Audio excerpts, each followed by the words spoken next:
Hey everyone, Poindexter here. We're going on our second mission today in DVG's B-17 Flying Fortress Leader. But before we do that, I need to announce something important regarding gameplay. Not long after I uploaded the mission video last week, I received a post in my comments section from Dean Brown. Now, for those of you who don't know, Dean Brown is the designer of Flying Fortress Leader, and he kindly pointed out some errors I made regarding the gameplay rules in my last video, for which I very much appreciate. The good news is that these mistakes are not game-breaking and do not throw the game off course since, thanks to Dean's help, they were caught early. So, before we continue with our campaign, we're going to take a moment to correct these gameplay errors. Most of these corrections are simple mistakes in deciphering the rules, while others are a bit more substantial. And the first one is regarding Luftwaffe squadron reassignment and those German critical hexes. Though I did execute the rule properly, the reassignment is only done at the end of the month and not at the beginning. So we're going to place those Luftwaffe squadrons that were moved in the last video back to their original location. Fortunately, this mistake would not have affected our last mission since the Luftwaffe response was poor and no German squadrons were activated. Second is regarding the starting SO points. I indicated that those 50 starting SO points are the only SO points you can use at the beginning of the campaign. This is incorrect. We also received the 15 weekly SO points as well. So we actually start the base campaign with 65 points. Therefore, we'll add those 15 SO points to the 10 points we already have from the first mission, and we'll use them to purchase two B-17 groups, the 91st and 92nd, who will enter the game at the green level. Though this late purchase may seem gamey, it does not affect my original plan for the last mission, as I was only going to use the 3 chosen bombers regardless. That's why I bought them in the first place. We now have 1 SO point remaining. Which leads to the third correction regarding the purchase of starting groups. The asterisk denotes the level of starting groups if you purchase more than the total number of initial groups. In other words, if I would have bought a 5th or 6th bomber group in my initial purchase, which I just did, that group would begin as green. From now on, all future group purchases will be at the recruit level, though we can spend 4 SO points to promote them to green. Next is the placement of the U-boat counters. In the last video, I moved them from the main map to the ETO theater. Apparently, I had it right the first time, as this move is incorrect. Only targets for the Allied invasion campaign are placed here, so the U-boats will go back to the main board. Again. Finally, the last correction concerns experience points. In the last video, I had planned to use the B-24s of the 93rd group as the lead group in order for them to receive 5 experience points for destroying the target, with the remaining groups receiving 2. That was incorrect. If the target is destroyed, all groups receive 2 experience points. All groups receive 1 experience point for each mission they fly, regardless of whether the target is damaged or not. And groups receive 1 experience point for every bandit they destroy during the mission. Thanks again to Dean for reaching out to me so I can make these corrections. I want to be as accurate as possible when showcasing this game, and I will try to be more rules conscious in the future. Now that we've got everything in place, let's get started on our second mission.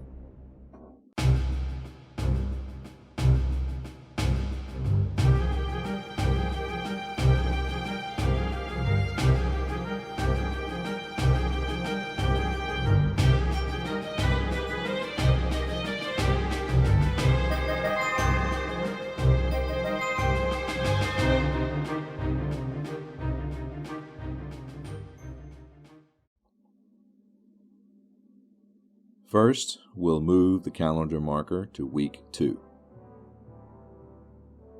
Next, we'll receive our weekly allotment of SO points, which will be 15, plus the extra point held over from last week, which makes 16 points.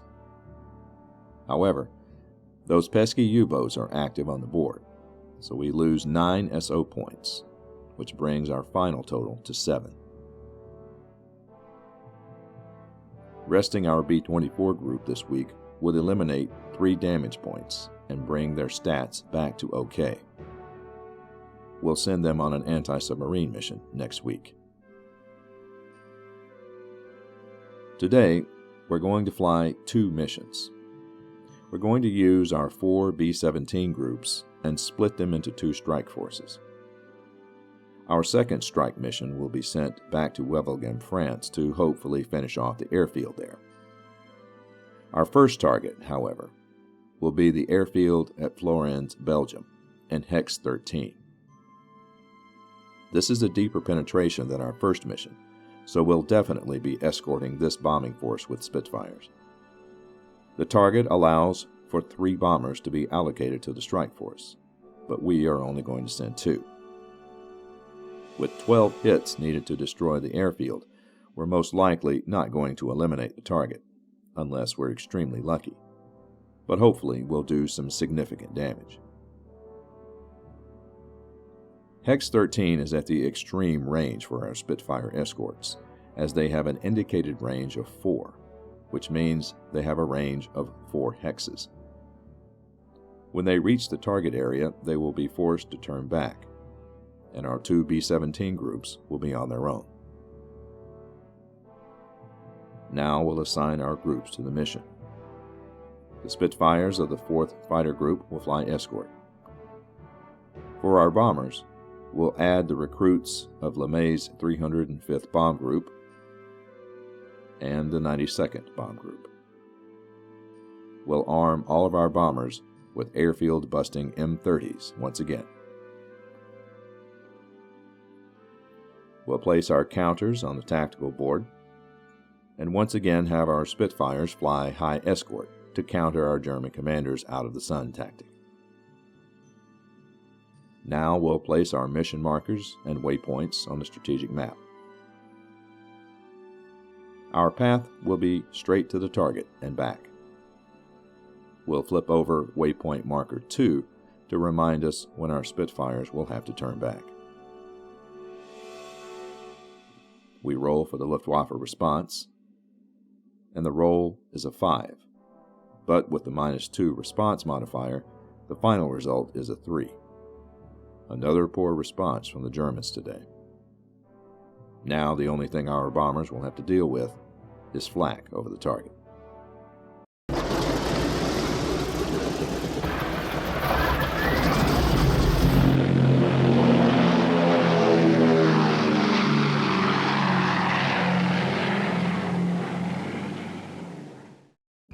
With our flight in the air, we draw a card for the target-bound event, and we draw Combined Bomber Operations, which adds 4 damage points to our target. A good luck draw if there ever was one. We place a 4 damage marker on the target airfield. Since there is no Luftwaffe presence in our mission path due to the poor response, we move our marker directly to the target area. Reaching their range limit, our Spitfire escorts are forced to turn back. Our groups are now over the already damaged airfield and line up to drop their bombs. First up is the 305th Group. We roll 1 dice for flak attacks, which will hit on a modified 6 or greater. And we roll a 5, which is modified down to a 4 due to the B-17's durability rating of 1. The flak causes no damage to the B-17. The 305th prepare to drop their bombs. The B-17s have a -1 air-to-ground attack rating, but the airfield has a +2 modifier, and the M30s have a +2 modifier against dispersed targets. for a final modification of +3. The 305th call bombs away, and the rolls are a 1, 1, and 3, modified to a 4, 4, and 6. The B-17 group completely misses the target, and no hits are scored. Clearly, the 305th need to be sent on more practice missions. Now the 92nd bomb group lines up on the target. We roll 1 dice for flak attacks, and the roll is a 4, modified to a 3 due to the B-17's durability rating of 1. No flak hits are scored on the group. The 92nd have the same stats as the 305th group, so there is a +3 modifier added to the bomb rolls. The 92nd calls bombs away, and a 1, 2, and 10 are rolled, which are modified to 4, 5, and 13. The 13 is the only bomb to strike the target and causes 2 hits on the airfield.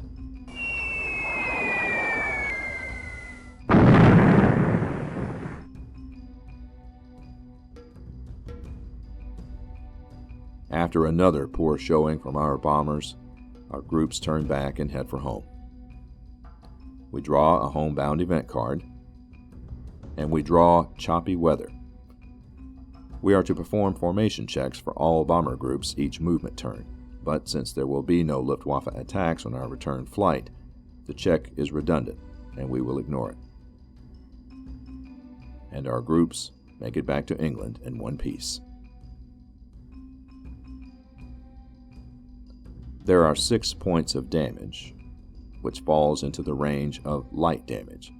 So we place a light damage marker on our target card, and we return it to the target area.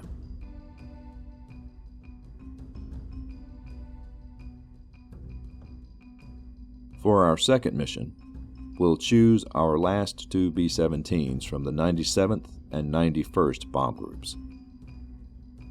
The 91st group automatically comes with a commander, Ray, whose specialty is evasion. When using evasion, the group rolls 2 dice for each bandit attack this turn. The lowest number is considered the attack number. If the group is slow, it cannot perform any air-to-air attacks the turn it is used. We can also use evasion against flak attacks, but we have to apply a -1 modifier to the air-to-ground attack rolls. Ray also has the ability to promote this group to the next skill level with fewer experience points. We'll be sending both bombers back to Wevelgem Airfield and hopefully finish it off. We will replace the medium damage counter with the equivalent damage number according to the target card. In this case, a 5 matches the lowest number for the medium damage indicator. So we'll place a 5 on our target card. We'll arm our bombers with M30 bombs, and we'll place our markers on the strategic map. Now we roll for the Luftwaffe response from our German commander, and the roll is a 6. When we apply the -2 response modifier, the final result is a 4. Another poor response from the Germans. Fortunate, since our groups will have no fighter protection.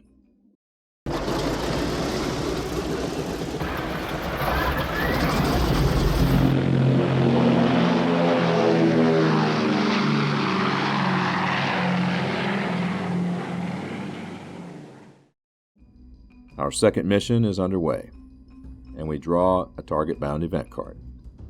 And our card is the Germans are adapting. We will have to remove any tactics counters from 2 of our groups.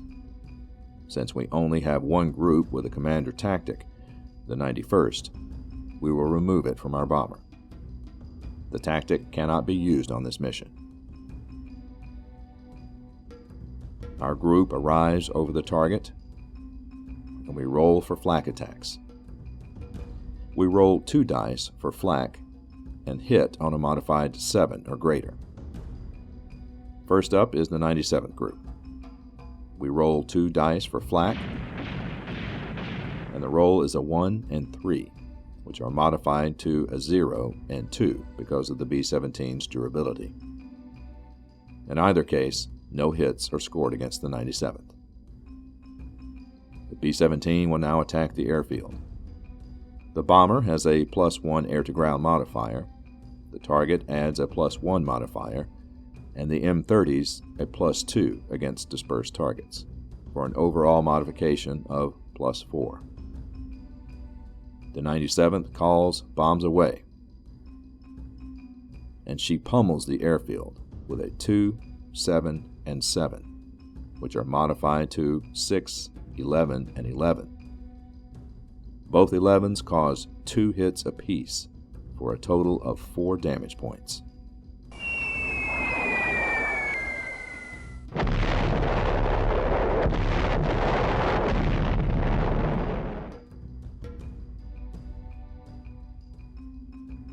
Now it's the 91st's turn. We roll 2 dice for flak attacks, and we roll a 2 and a 1. Even without the -1 modifier due to the B-17's durability, both attacks are ineffective and no damage is done. The 91st prepares for her moment of glory. Only 1 more hit is needed to destroy the airfield. The 91st has a -1 air-to-ground modifier, but we add a +1 modifier for the target and +2 for the M30s, which gives us a final modifier of +2. The 91st calls bombs away, and the rolls are a 9, 5, and 1, which are modified to 11, 7, and 3. The 7 and 3 miss, but the 11 causes 2 hits. And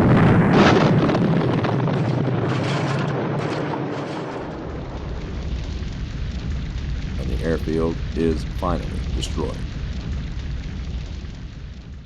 With the airfield destroyed, we gain 3 victory points, while at the same time destroying 3 bandits, which we indicate on the bandits disrupted row.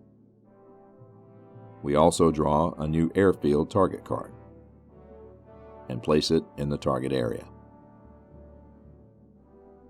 Our victorious bombers turn back for home, but first we draw a homebound event card, and we draw Tactics Defeated, which removes all remaining tactic counters from our group. Since this has already been done, we ignore the result, and we finally head back to England.